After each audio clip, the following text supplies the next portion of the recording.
My mom was a bit of a Martha Stewart, even before Martha Stewart was a Martha Stewart. And every year she would turn our house into a kind of Christmas wonderland of red.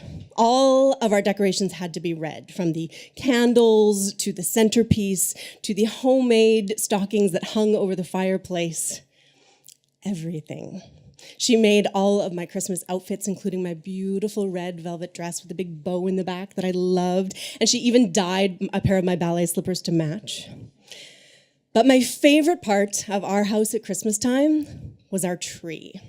We would always get the biggest tree that we could fit into our living room, and we would decorate it as a family, and while we decorated, we would listen to either Christmas Sing Along with Mitch or Elvis's Blue Christmas on the record player. Our tree had red lights, red decorations, and most importantly, the angel on the top of the tree with her red cone dress that fit over the top and her sassy, short, blonde 70s shag hairdo. My dad would lift the both of us up with his construction worker strong arms, and I would place her on the top of the tree, and this was the signal that Christmas had officially begun and we could all go about our holiday business. Now, for my dad, that meant going downstairs into the family room and reading his Encyclopedia Britannicas uninterrupted. My mom would head into the kitchen and start her Christmas baking, and I would sit in the living room on the couch with my Christmas snack, Ritz crackers, cheddar cheese, garlic sausage, 70s.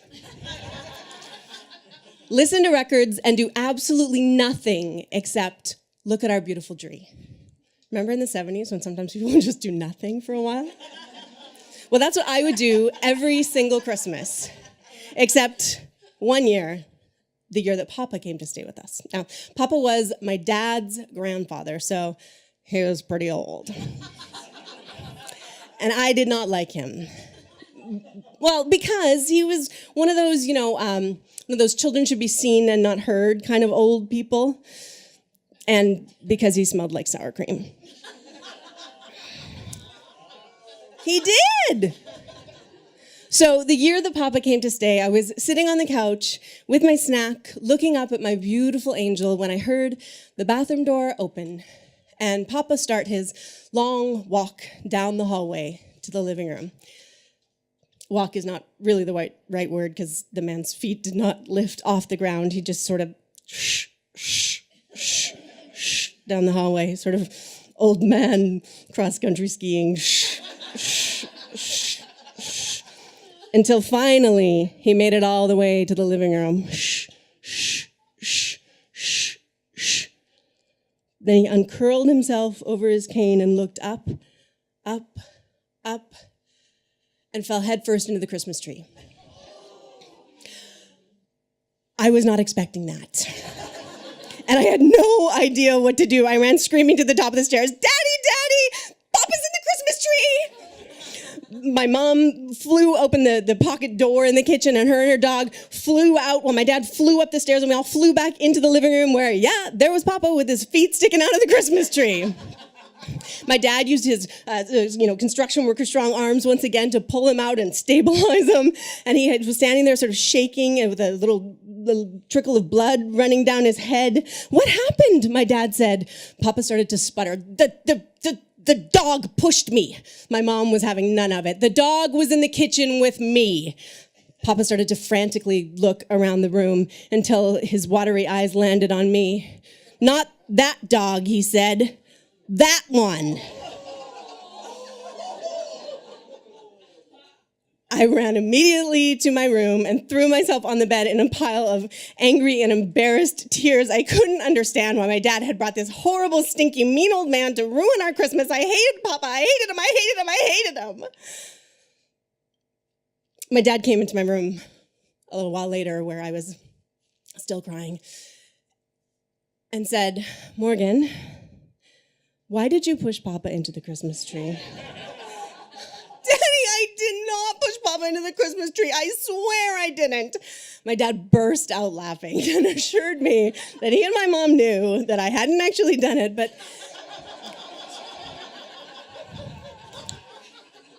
they hadn't believed it for a second, but they didn't want to embarrass Papa.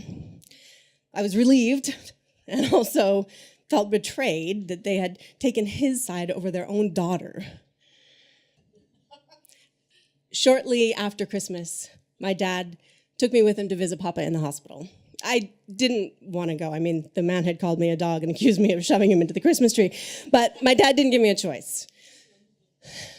Papa looked so tiny in that hospital bed, and he smelled even more sour creamy than before.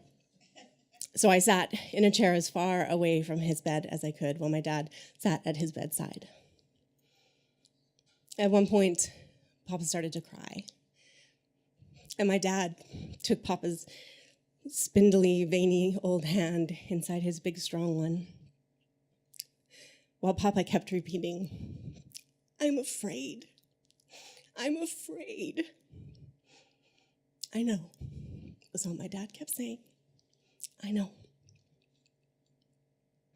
I felt terrible. Not for pushing him in the Christmas tree, because I swear to God I didn't. But for hating him. For thinking he was so mean when he was afraid.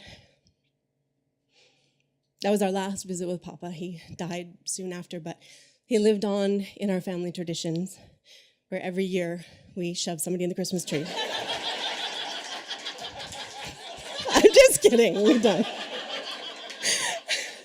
But we did think about him every year when we would decorate the tree, and now that I have my own family, every year when I haul those boxes out of the garage marked Christmas, filled with all my red decorations, some of them that came from my mom's house after she died, and we decorate the tree as a family, and I force everybody to listen to Elvis's Blue Christmas against their will, I think about Papa. And when I do, I feel compelled to say to my kids, "Hey, you should call Grandpa." And my dad, invariably, every single year, and hopefully for many, many years to come, always says to them, "Hey kids, did your mom ever tell you the story about the year she pushed Papa into the Christmas tree?" Thank you.